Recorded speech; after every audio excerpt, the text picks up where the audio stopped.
Ladies and gentlemen of the jury, and your honour. Today's case against Lord Macbeth demands a fair assessment of the evidence presented. The burden of proof rests with the prosecution. They must demonstrate their case beyond a reasonable doubt. Lord Macbeth, through his defence, will argue for the verdict of not guilty based on the facts presented in this courtroom. We begin by examining Lord Macbeth's character. A loyal soldier, he holds reputation so esteemed that the king often referred to him as "O worthy cousin." At the time of the alleged crime, he had just returned from battle, and therefore was in no mindset to commit the alleged regicide. It is essential to emphasize that the evidence points towards another person with intent and motive, Lady Macbeth. Lady Macbeth's own words reveal her culpability. In her chilling soliloquy, written in this diary, she calls on spirits to strip away her goodness and embrace cruelty. Her cold-blooded demeanour is further revealed when the Macbeth Castle porter describes her leaving the king's room with blood-covered hands. The porter's account adds weight to the suspicion surrounding her. Physical evidence connects Lady Macbeth to the crime scene. Her fingerprints are found on this dagger,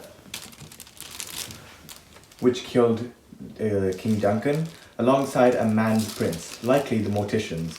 A strand of her own hair further ties her to this site. This evidence paints a clear picture. Lady Macbeth meticulously orchestrated the murder. Examining Lord Macbeth's demeanour after Lady Macbeth's crime gives us vital insights onto what happened. His mental state shattered when Lady Macbeth disclosed her actions to him. His subsequent loss of mental stability suggests his inability to bear the truth. Lady Macbeth's suicide, due to her guilt, as conveyed by her doctor, further supports her central role in the crime.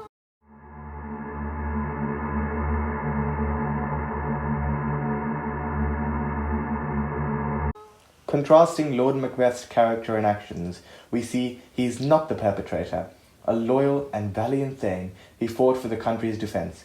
He would never breach the host-guest custom of protection by harming the king. A trusted guest, his demeanour crumbled upon learning of Lady Macbeth's actions, revealing his lack of courage for such deeds. Regarding the guard's murder, Lord Macbeth's principle as a host comes to light. His own words, as written in this diary: "Secondly, I am his host, and should protect him against murderers, not wield a murderer's knife myself," underlining his roles and responsibilities that he values oh so dearly. His past actions as a war hero indicate a commitment to executing those perceived as traitors, acting in line with the crown's will. If someone is believed to have killed the king, then it is his duty to make sure that they are swiftly executed, for it is not any different from his murders of the Dutch and the Irish rebels in the wars that he fought in the king's name. Addressing the alleged conspiracy to murder Banquo and his son Fleance, we must examine intent. Lord Macbeth's words about Banquo's fate revealed no explicit order for murder. His mental state, influenced by Lady Macbeth's actions, complicates his mindset. Moreover, his presence at a banquet during the time of the murder serves as a verifiable alibi. Furthermore, he did not know that the people that he met with were murderers. He accidentally met a few criminals. Also, he simply mentioned that he did not care for Banquo nor his son, when he said, "Fleance, his son that keeps him company, whose absence is no less material to me than his father's, must embrace the fate of that dark hour." He never ordered the murder of Banquo, therefore there was no conspiracy. In conclusion, the prosecution's case is riddled with gaps and contradictions. The evidence points towards Lady Macbeth, as her guilt, her motives, and the evidence all point towards her being guilty of this crime.